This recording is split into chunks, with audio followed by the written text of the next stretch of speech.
Let's move on to some questions on Chinese cooking from our readers and some of our listeners. Emily has a question for us. I went to a new Chinese carrot restaurant and the chef was incredible. I never seen into the kitchen of a Chinese restaurant before. I was wondering why the cooking range and wok was filled with water and why is there steam coming out of the spigot or faucet?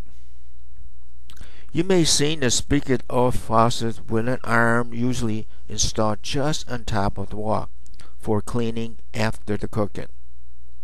The heat is so intense that it also heats up the spigot, causing steam from it. It may also have residue water after the last usage. Some of the kitchen may have water constantly running at the front edge of the wok to keep the wok area cooler, since the wok is constantly in use in the restaurants. Okay, now Steve has a question. I've spent some time in Thailand and enjoyed cooking those cuisines. Now I'm getting interested in cooking Chinese food. There seems to be quite an acceptance that ready-made commercial sauces are fine, but that feels weird to me. I've never dreamed of making Thai tom yum soup with a mix from a jar. Do Chinese people use ready-made jars or tinning sauces?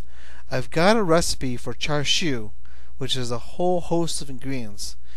And then it says at the end, or use ready-made char siu sauce or marinate for an hour before roasting. To be honest, I'm not going to be bothered by getting a hold of Chinese malt ingredients and other ingredients as well if the ready stuff is made already and ready to go to be used. So basically, in summary, he's asking whether or not would it be better to use making your own sauces with ingredients, or would it be better to buy it in a jar? There are many ready-made sauces available in the Asian market, and some of them are very good. Others are very poor.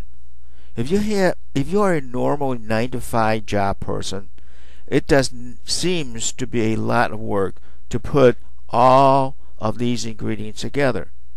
You can go to the market and ask about the sauce you are buying. Some of the storekeepers are very knowledgeable about the product they are selling. However, I would prefer to make my own using the raw sauces and to my taste.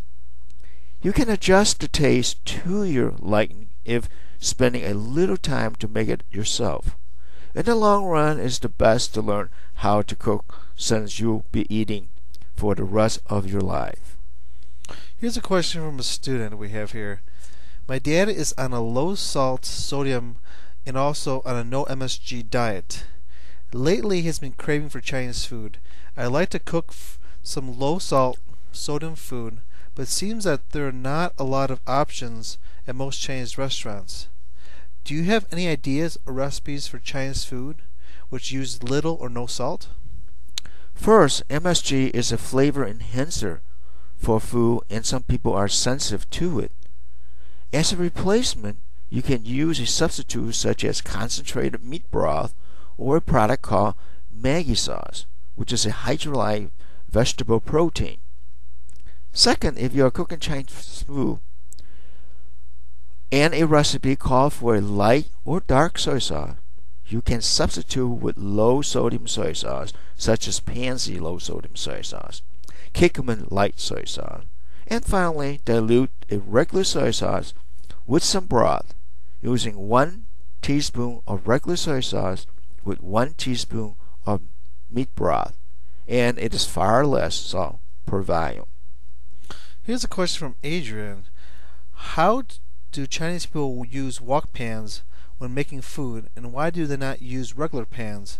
Also, what's the difference between a wok from another pan? Why does a wok is used for Chinese cooking? The wok design has a larger and higher curvature than the regular pan. Chinese cooking require higher heating source.